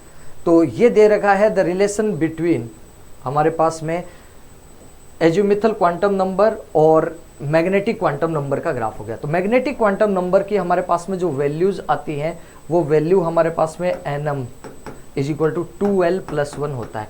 यहाँ से हमारे पास में कोई ऐसा ऑप्शन हमें नहीं मिल रहा है, तो l की वैल्यू हम चेक करेंगे तो l इज इक्वल टू हमारे पास में हो गया nm-1 डिवाइडेड बाई 2, और ऐसा ऑप्शन है हमारे पास में सेकेंड, तो सेकेंड करेक्ट हो गया है।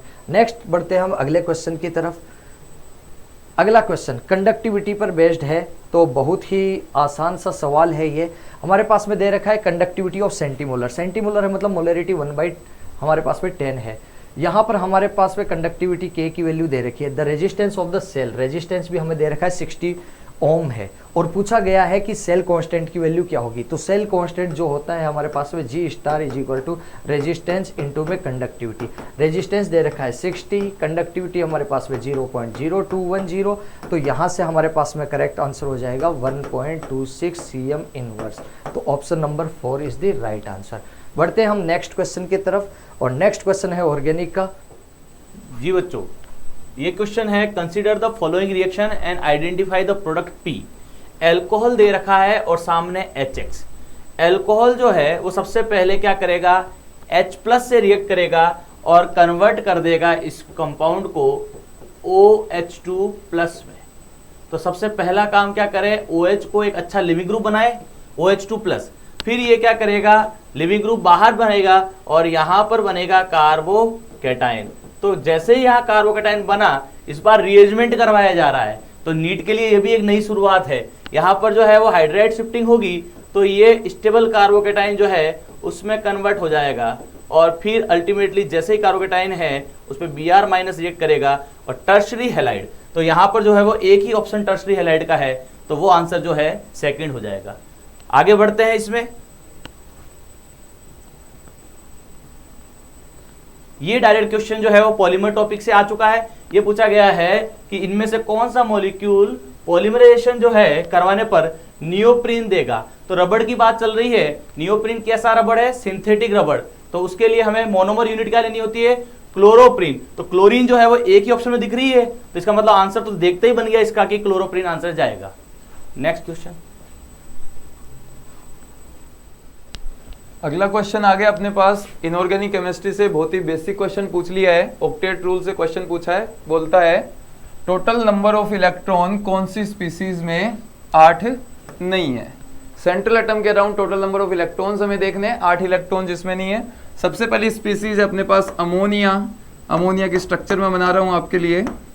3 हाइड्रोजन जुड़े हुए हैं, 1 नाइट्रोजन के पास लोन पेयर है। टोटल इलेक्ट्रॉन तुम काउंट करोगे, 2 आ गए लोन पेयर वाले इलेक्ट्रॉन और 6 आ गए बॉन्ड पेयर वाले इलेक्ट्रॉन। टोटल इलेक्ट्रॉन 8 है इसके पास। अगली स्पीसीज है AlCl3। एल्यूमिनियम के वैलेंस शेल में 3 इलेक्ट्रॉन थे, 3 इसने बॉन्ड बना लिए। लोन पेयर इसके पास बचा नहीं है, तो टोटल इलेक्ट्रॉन इसके पास आएंगे 6। पहली स्पीसीज मिल गई जिसमें 8 इलेक्ट्रॉन नहीं है। दूसरा अगला कंपाउंड बनाते हैं BeCl2। बेरिलियम की वैलेंसी है 2, 2 क्लोरीन से जुड़ेगा, 2 बॉन्ड बनाएगा। वैलेंस शेल में इसके पास भी और एक्स्ट्रा लोन पेयर नहीं बचा है। टोटल इलेक्ट्रॉन इसके पास 4 हो गए, तो ये भी अपने आंसर की रेंज में आ रहा है। अगला है CCl4। कार्बन बॉन्ड बना रहा है 4 क्लोरीन से जुड़ेगा। 4 बॉन्ड बनाने के बाद कार्बन के वैलेंस शेल में भी कुछ एक्स्ट्रा बचा नहीं है। टोटल इलेक्ट्रॉन अपन काउंट करें तो 2, 2, 4, 2, 6, 2, 8 इलेक्ट्रॉन आ गए, अपने आंसर की रेंज से बाहर हो गया। अगला है PCl5। फॉस्फोरस ने 5 बॉन्ड बना रखे हैं। सामने देखते ही पता लग रहा है 10 इलेक्ट्रॉन इसके पास सीधे सीधे पड़े वैलेंस शेल में। तो अपने पास आ गए अमोनिया, BeCl2 और PCl5। टोटल 3 स्पीसीज है जिनमें 8 इलेक्ट्रॉन नहीं है। आंसर आ जाएगा आपका सेकेंड। अगला क्वेश्चन पूछ रहा है कौन सा लुईस एसिड की तरह एक्ट करता है। लुईस एसिड वो होते हैं जिनके वैलेंस शेल में कुछ वैकेंट स्पेस हो, जहां पे वो लोन पेयर एक्सेप्ट कर सके। तो अपने ग्रुप 13 के जो हैलाइड्स हैं, ग्रुप 13 के हैलाइड्स में वैकेंट स्पेस रहता है, वैकेंट ऑर्बिटल रहता है, जिसमें ये लोन पेयर एक्सेप्ट कर सकते हैं। BF3 को अपन देखेंगे, sp2 इसका हाइब्रिडाइजेशन है, 1 p ऑर्बिटल इसके पास वैकेंट पड़ा है, 2 p इसका वैकेंट है जहां पे लोन पेयर एक्सेप्ट कर सकता है, इसलिए ये हो जाएगा अपना लुईस एसिड। नेक्स्ट क्वेश्चन देखेंगे। अगला क्वेश्चन है एस ब्लॉक का, बहुत ही बेसिक सा क्वेश्चन है। Metallic solution dissolves in liquid ammonia giving a deep blue solution which is paramagnetic. जैसे ही अपन लिक्विड अमोनिया में मेटालिक सोडियम का सॉल्यूशन बनाएंगे तो सोडियम जो है वो देखो कन्वर्ट हो जाता है Na+ में और साथ में दे देता है एक इलेक्ट्रॉन। Na+ जो है ये भी अमोनिएटेड हो जाएगा और इलेक्ट्रॉन भी अमोनिएटेड हो जाएगा। इस अमोनिएटेड इलेक्ट्रॉन के कारण सॉल्यूशन तुम्हारा पैरामैग्नेटिक भी हो गया और ब्लू कलर का भी हो गया। तो असर्शन तुम्हारा एकदम करेक्ट है। रीजन की बात करें तो रीजन में बोलता है the deep blue solution is due to the formation of amide. Amide के फॉर्मेशन से ब्लू कलर नहीं आ रहा, ब्लू कलर का रीजन है अमोनिएटेड इलेक्ट्रॉन। तो रीजन तुम्हारा हो गया गलत। आंसर क्या आ जाएगा, assertion is correct, reason is false. Next question की तरफ बढ़ते हैं। अगला क्वेश्चन आ गया अपना ऑर्गेनिक केमिस्ट्री से। ये जो क्वेश्चन है ये आपको नॉट वर्ड दे रहा है, नॉट गिव प्राइमरी अमाइन। तो इस क्वेश्चन के अंदर आपको यह पता करना है कि किसमें प्राइमरी अमाइन नहीं बनेगा। तो सबसे पहले देखिए पहला ऑप्शन है LiLH4 मतलब रिडक्शन का क्वेश्चन है। तो ये जो है अमाइड है, अमाइड जो है उसमें नाइट्रोजन है और LiLH4 जितने भी पोलर पाई बॉन्ड नाइट्रोजन वाले हैं उनको रिड्यूस करके क्या देता है, अमाइन। तो आप इसमें अमाइन बनाइए तो आप देखेंगे कि इसमें NH2 मतलब कि यह प्राइमरी बन रहा है। सेकंड है Br2QH, बेस प्लस X2 आ रहा है, तो आपको देखना है कि हमारा सबस्ट्रेट कौन है। अमाइड के सामने जब भी आएगा मतलब ये रिएक्शन कौन सी हो गई, हॉफमैन ब्रोमेमाइड डिग्रेडेशन। कौन सी रिएक्शन हो गई, हॉफमैन ब्रोमेमाइड डिग्रेडेशन। और इसमें क्या करते हैं, इसमें C डबल बॉन्ड O उड़ा देते हैं। तो ये C डबल बॉन्ड O यहां से उड़ा दीजिए तो यहां पर हो गया CH3NH2 और ये बन गया प्राइमरी अमाइन। थर्ड के अंदर साइनाइड है, फिर से वही LiLH4 नाइट्रोजन कंटेनिंग है तो फिर से इसको रिड्यूस करेगा और प्राइमरी अमाइन। लेकिन फोर्थ है आइसोसाइनाइड, आइसोसाइनाइड में नाइट्रोजन बीच में है और दोनों ही तरफ कार्बन है, तो रिड्यूस करने पर यहां पर जो है वो कौन सा डिग्री अमाइन बन जाएगा, 2 डिग्री अमाइन। तो इसी में अपने को will not give primary amine वाला आंसर जाएगा, आंसर इज 4। अगला question, question number 86, which of the following statements are incorrect. We have to mark incorrect statement as the correct answer. So statement 1, it says that, statement A, it says that all the transition metal except scandium form metal oxide या MO oxide which are ionic. Yes, this is correct. This statement is taken from the NCERT from D&F block. Statement B, the highest oxidation number corresponding to the group number in transition metal oxides is attained Sc2O32Mn2O7. Yes, here it is +7 oxidation state. The oxidation number is increasing. The highest oxidation state is also shown here. So statement B is also correct. Basic character increases from B2O3 to B2O5 to B2O4 to B2O5. Now as the oxidation number increases, the acidic character increases. This is basic, this is weakly basic, and this is amphoteric in nature. So this statement is incorrect. B2O4 dissolve in the acid to give BO4 3 negative salts. No, B2O4 dissolves in acid to give BO2 positive, whereas B2O5 dissolves in acid to give BO4 3 negative salts. So this statement is also incorrect. CRO is basic, but Cr2O3 is amphoteric. Yes, this is also taken from the NCERT. This statement is also correct. So our answer is option 4. Here C and D only are incorrect because we have to mark incorrect statements as the correct answer. Next question. Ether का जो question है most probable question था, यही question आने वाला था nucleophilic substitution से। तो आप देखिए इसमें ईथर के सामने HX दे रखा है, यहाँ पर जो है ऑक्सीजन के एक तरफ ये ग्रुप बेंजाइलिक ग्रुप बन रहा है और ये रिएक्शन SN1 से भी जा सकती थी और SN2 से भी, लेकिन जब भी कोई भी एक R बेंजाइलिक या 3 डिग्री या एलाइलिक हो तो वहाँ कार्बोकेटाइन स्टेबल होते हैं, इसलिए SN1 से प्रोसीड होता है। इसका मतलब ये क्लियर हो गया कि SN1 मतलब इधर बनेगा कार्बोकेटाइन। फिर ये हमें क्लियर था कि इस बॉन्ड को ब्रेक करना ही हमारा क्वेश्चन है, क्योंकि H जो है वो हमेशा O के साथ जाती है, ये इसका फिक्स है। तो यहाँ पर H और यहाँ पर I, तो यहाँ पर बन गया फिनॉल एंड बेंजाइल आयोडाइड। तो आंसर जो है चला गया 4। अगला क्वेश्चन थर्मोडायनेमिक्स पे सिंपल फॉर्मूला बेस्ड क्वेश्चन है, जो कि ये बताता है हमें डेल्टा H बराबर delta U plus delta NG/RT। इसके बारे में कोई एक्सप्लेनेशन देने की भी आवश्यकता नहीं है, सिंपल फॉर्मूला है। तो बढ़ते हैं हम नेक्स्ट क्वेश्चन की तरफ।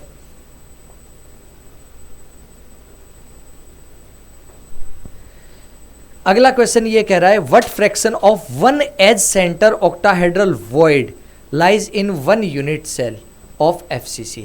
तो एक एज सेंटर जो है वो एक यूनिट सेल में 1/4 कंट्रीब्यूशन रखता है, तो इसलिए ऑप्शन नंबर हो गया हमारे पास में 4। Question number 19. Given below are two statements. Statement 1 and statement 2. According to the question, we have to mark the answer. Statement 1, it says that the nutrient deficient water bodies lead to eutrophication. No, nutrient enriched water bodies lead to eutrophication. And statement 2, eutrophication leads to decrease in the level of oxygen in the water bodies. Yes, it leads to decrease in the level of water bodies. जैसे कि आपके plant grow करेंगे, वो oxygen को खींच लेंगे और oxygen की कमी हो जाएगी तो ऑक्सीजन की डिमांड बढ़ जाएगी. So statement 2 is correct, statement 1 is incorrect. So according to the options, option number 1 is the correct answer. ये जो क्वेश्चन है वो डिहाइड्रेशन पे आया है और एसिडिक कंडीशंस दे रखी है. तो इस जो है डिहाइड्रेशन के क्वेश्चन में आपको स्टेबिलिटी ऑफ कार्बोकेटाइन चेक करनी होती है. तो जो सबसे पहला जो है OH यहाँ से बाहर निकालेंगे तो ये जो है वो कार्बोकेटाइन बन रहा है. सेकंड में OH जो बाहर निकालेंगे तो यहाँ कार्बोकेटाइन. थर्ड में यहाँ पर जो है वो इस वाले OH को बाहर निकालते हैं क्योंकि यहाँ पर जो है वो 2 डिग्री अल्कोहल के साथ अल्फा H जो है वो 5 हो रही है. और इसमें हम यहाँ वाले OH को बाहर निकालेंगे क्योंकि ज़्यादा अल्फा H इसी के पास प्रेजेंट है. देन यहाँ पर अगर आप देखें तो अल्फा H होने की वजह से ये वाला फॉर्म है वो फर्दर कन्वर्ट होके डबल बॉन्ड NOH बनेगा.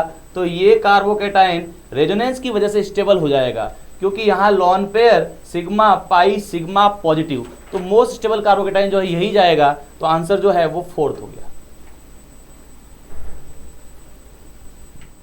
Question number 92.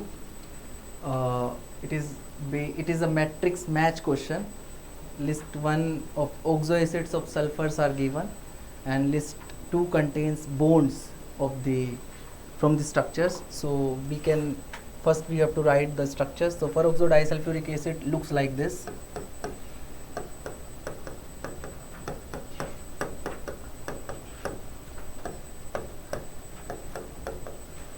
Sulfuric acid is something like this. Pyrosulfuric acid is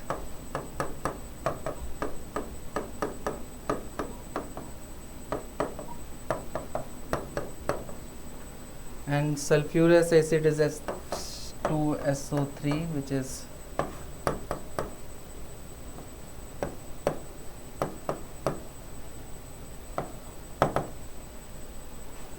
so let's match.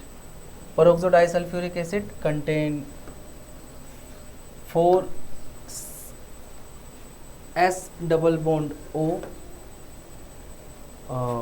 and 2 SOH bond and 1 SOOS bond. So A matches with 3.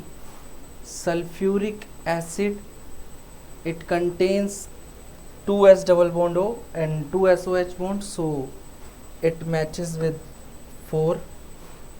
Pyrosulfuric acid contain 4 S double bond O, 1 SOS bond and 2 SOH bond, so it matches with 1. And sulfurous acid, it matches with 2. So the correct answer to this question is option 3. So we have to mark option 3 as the correct answer to get the full marks. Oxidation से question आया है, tolerance test आया है, पहचान रहे होंगे आप. यहाँ पर AgNH3 का होल ट्वाइस दिख रहा है, बेसिक सॉल्यूशन जो होता है टॉलरेंस का. अब देखिए एक जो है यहाँ पर कीटोनिक ग्रुप है, नीचे में आप यहाँ टाइपिंग एरर हो गई, यहाँ क्या लगा हुआ है H प्रेजेंट है. तो अब जो कीटोन है दोनों तरफ R है उसको तो टोलन ऑक्सीडाइज नहीं करेगा या टोलन टेस्ट कीटोन तो देते ही नहीं है. एल्डिहाइड जरूर टोलन टेस्ट देते हैं. तो क्या होगा Ag प्लस तो चला जाएगा सिल्वर Ag में और ये ऑक्सीडाइज होकर चला जाएगा एसिड में. लेकिन सॉल्यूशन कैसा है एल्कलाइन. तो एसिड किस फॉर्म में रहेगा, एसिड सॉल्ट के फॉर्म में रहेगा. तो ये देखिए कीटोन जैसा है वैसा ही इंटेक्ट है और C double bond O minus. तो आंसर जो करेक्ट होगा वो कौन सा हो जाएगा 4th.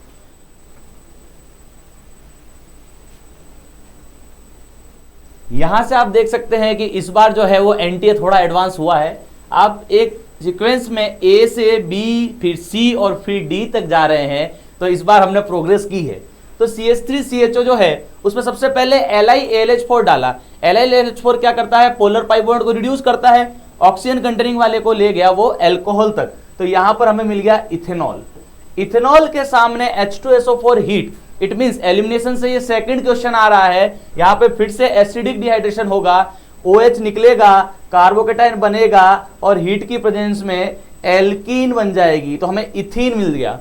इथीन के बाद B रिएक्ट कर रहा है HBr से, एल्कीन जैसा कि हम जानते हैं EAR रिएक्शन देती है, तो पहले H+ से रिएक्ट करेगी, कार्बोकेटाइन बना देगा और फिर वो आगे Br- से रिएक्ट करके इथाइल ब्रोमाइड बन जाएगा।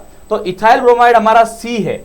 फिर उसके बाद दे रखा है ब्रोमोबेंजीन और फिर Na ड्राई ईथर। इसका मतलब वुड्स और फिटिक दोनों को मिलाया गया है, क्योंकि एक एल्काइल हैलाइड है जबकि दूसरा एराइल हैलाइड है, तो दोनों ब्रोमीन बाहर निकलेंगे और दोनों कार्बन आपस में जुड़ेंगे और इथाइल बेंजीन जो है वो इसका क्या होगा, करेक्ट आंसर हो जाएगा।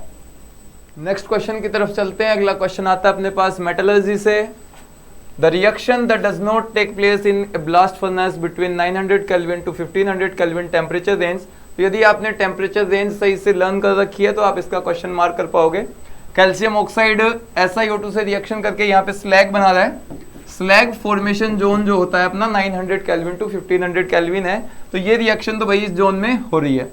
अगली रिएक्शन बोल रहा है Fe2O3 की कार्बन मोनोऑक्साइड के साथ रिडक्शन रिएक्शन है और प्रोडक्ट में हमें मिल रहा है FeO।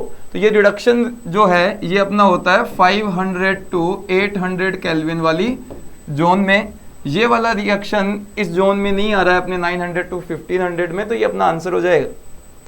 नेक्स्ट ऑप्शन की तरफ चलें तो भाई अगले जो दो ऑप्शंस हैं ये सेम 900 केल्विन टू 1500 केल्विन की रेंज में आ रहे हैं, तो ये वाले भी अपने आंसर्स में नहीं आएंगे। आंसर अपना फाइनली हो गया है सेकंड। अगले क्वेश्चन की तरफ चलें। क्वेश्चन आ रहा है अपना अगला, pumice stone is an example of surface chemistry का बहुत ही बेसिक क्वेश्चन है, एनसीईआरटी से एज इट इज उठाया गया है। प्यूमाइज स्टोन जो है वो एग्जांपल होता है सॉलिड सोल का, गैस इन सॉलिड होता है प्यूमाइज स्टोन। नेक्स्ट क्वेश्चन देखते हैं।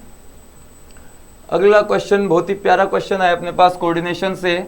स्टेबिलिटी पूछी है, मोस्ट स्टेबल कंपाउंड पूछा है अपने से। मोस्ट स्टेबल कंपाउंड देखने के लिए हमें सबसे पहले मेटल चेक करना है। देखो मेटल सभी में सेम दे रखा है इसने, कोबाल्ट कोबाल्ट कोबाल्ट। दूसरी चीज अपनी आती है मेटल का ऑक्सीडेशन स्टेट। ऑक्सीडेशन स्टेट आप कैलकुलेट करके लाओगे, सारे ऑप्शंस में ऑक्सीडेशन स्टेट मिल रहा है आपको +3। कोबाल्ट का ऑक्सीडेशन स्टेट भी सेम आ गया। तीसरी चीज पे अपन चलते हैं लिगेंड के ऊपर। लिगेंड जितना ज्यादा स्ट्रॉन्ग होने वाला है उतनी ज्यादा स्टेबिलिटी अपने कॉम्प्लेक्स की हो जाएगी। फर्स्ट ऑप्शन में आप देख रहे हो लिगेंड है केवल अमोनिया। सेकंड ऑप्शन में अमोनिया के साथ वाटर और ब्रोमीन भी आ गए हैं जो कि वीक फील्ड लिगेंड है। थर्ड ऑप्शन में अमोनिया के साथ आया है नाइट्रेट, ये भी वीक फील्ड लिगेंड है। फोर्थ ऑप्शन में चेक करेंगे अपने पास आ गया है एथिलीन डाइएमीन जो कि काफी ज्यादा स्ट्रॉन्ग लिगेंड है। उस स्ट्रॉन्ग लिगेंड होने के कारण सबसे ज्यादा स्टेबल कॉम्प्लेक्स जो है, स्ट्रॉन्ग होने के साथ देखो इसके अंदर किलेशन भी है, दो एथिलीन डाइएमीन किलेट बना रहे होंगे, इसलिए मोस्ट स्टेबल कंपाउंड हो जाएगा अपने पास फोर्थ वन। देखिए ये हमारा क्वेश्चन GOC 1 से आ रहा है। यहाँ पर देखिए कुछ स्ट्रक्चर्स बनी हुई है और लिखा हुआ है नंबर ऑफ कंपाउंड विच ओबे हक्कल्स रूल। हक्कल जो रूल बना है वो मेनली एरोमेटिक कंपाउंड को डिफाइन करने के लिए बना है और वो कहता है कि अगर कंपाउंड में 4n+2 पाई इलेक्ट्रॉन का डीलोकलाइजेशन हो रहा हो, मतलब रेजोनेंस में पार्ट करने वाले पाई इलेक्ट्रॉन के नंबर 4n+2 हो, तो इस स्थिति में कंपाउंड एरोमेटिक हो जाएगा। तो हक्कल रूल को ओबे वही करेंगे जो रेजोनेंस में इतने पाई इलेक्ट्रॉन का फ्लो करवाएंगे। तो पहले में देखिए pi sigma pi sigma pi sigma pi, इधर भी pi sigma pi sigma pi sigma pi, मतलब पूरे रिंग में रेजोनेंस है और 5 पाई बॉन्ड, मतलब इलेक्ट्रॉन्स कितने हो गए 10 पाई इलेक्ट्रॉन्स हो गए। n की वैल्यू 2 पुट करते ही आंसर आ जाएगा। सेकंड में देखिए negative sigma pi pi sigma pi, मतलब रेजोनेंस तो रिंग में है ही, साथ ही में नेगेटिव रेजोनेंस में पार्ट ले रहा है, इसका मतलब कि इसको भी पाई इलेक्ट्रॉन की तरह काउंट करना पड़ेगा क्योंकि ये पाई बॉन्ड फॉर्म कर रहा है। तो 2 + 4 + 2 6, तो यहां पर जो 0 इसकी जगह n1 रखेंगे तो इस बार 6 पाई इलेक्ट्रॉन भी आ जाएगा। फिर इसमें आइए यहां पर देखिए ये n = जो है 0 रखे तो 2 पाई इलेक्ट्रॉन और 1 रखे तो 6, जबकि यहां 4 पाई इलेक्ट्रॉन है तो ये हक्कल रूल ओबे नहीं कर रहा। फिर इसमें आइए, यहां भी नेगेटिव जो है वो रेजोनेंस कर रहा है। देखिए नेगेटिव सिग्मा पाई, इसका मतलब यहां भी अपने को नेगेटिव को पाई इलेक्ट्रॉन की तरह कंसीडर करना है, तो 4 पाई इलेक्ट्रॉन जो कि यहाँ 0 या 1 रखने पर नहीं आ पाएगा, तो यहां भी ये पॉसिबल नहीं है। यहां पर देखिए pi sigma positive, it means कि ये एक पाई बॉन्ड है लेकिन पूरे रिंग में रेजोनेंस कर रहा है, तो एक पाई मींस 2 पाई इलेक्ट्रॉन, 0 रखते ही वैल्यू आ जाएगी। ये तो टब शेप होता है और कंपाउंड ही नॉन एरोमेटिक होता है, साइक्लो ऑक्टाटेट्राइन जिसको कोट बोल रहे हैं, तो ये तो बाहर हो गया। और इसमें आप देख रहे हैं पूरे रिंग में रेजोनेंस तो है ही, और साथ ही में 3 to 5 and to 7 pi bond means 14 pi electron, n equal to जब आप 3 रखते हो तो आंसर क्या हो जाएगा 14 पाई इलेक्ट्रॉन। तो कौन कौन ओबे किए है इसमें आंसर में, फर्स्ट आ जाएगा, सेकंड आ जाएगा, फिफ्थ आ जाएगा और सेवंथ आ जाएगा। तो आंसर जो है करेक्ट है वो 2। अगला जो क्वेश्चन है वो केमिकल इक्विलिब्रियम से है, और यहाँ पर आपके पास में जो स्पीसीज दे रखी है वो A प्लस बी से बन रहा है प्रोडक्ट C एंड D। तो डेल्टा जी नोट पूछा गया है हमारे से, और इनकी कंसंट्रेशन, रिएक्टेंट एंड प्रोडक्ट की कंसंट्रेशन हमारे पास में दे रखी है। तो सबसे पहले हमें एक बात पता है कि डेल्टा जी नोट जो होता है वो -2.303 RT log K इक्विलिब्रियम होता है। अब हमें K इक्विलिब्रियम की वैल्यू कैलकुलेट करनी है, और K इक्विलिब्रियम की वैल्यू कैलकुलेट करते ही हम यहाँ पर पुट करेंगे, हमारा आंसर आ जाएगा। तो K इक्विलिब्रियम हमारे पास में हो गया है कंसंट्रेशन ऑफ C इंटू में D अपॉन में कंसंट्रेशन ऑफ A अपॉन में कंसंट्रेशन ऑफ B। तो यहाँ पर C और D की मैं डायरेक्ट वैल्यू पुट कर रहा हूँ, 10 इंटू में 6 अपॉन में 2 इंटू में 3, और यहाँ से K इक्विलिब्रियम की वैल्यू हमारे पास में 3 और 2 6 हो गया, तो 6 से 6 कैंसिल, K इक्विलिब्रियम आ गया 10। जब यही वैल्यू हम डेल्टा जी नोट में पुट करेंगे तो log 10 होता है हमारे पास में 1, तो हमें वैल्यू कैलकुलेट करनी है -2.303 RT की। एक चीज़ यहाँ पर और नोट करने वाली है कि ऑप्शन जो हमारे पास में है वो कैलोरी में दे रखे हैं आपके पास में सारे के सारे। तो कैलोरी में दे रखे हैं तो R की वैल्यू हमें रखनी पड़ेगी 2, तो R की वैल्यू 2 रखेंगे, और कैलकुलेशन जब हम करते हैं तो R की वैल्यू हमने रख दी 2, टेम्परेचर हमारे पास में है 300 केल्विन, तो ये हमारे पास में आंसर आ गया है -1381.80। तो करेक्ट ऑप्शन हमारे पास में हो गया 4th।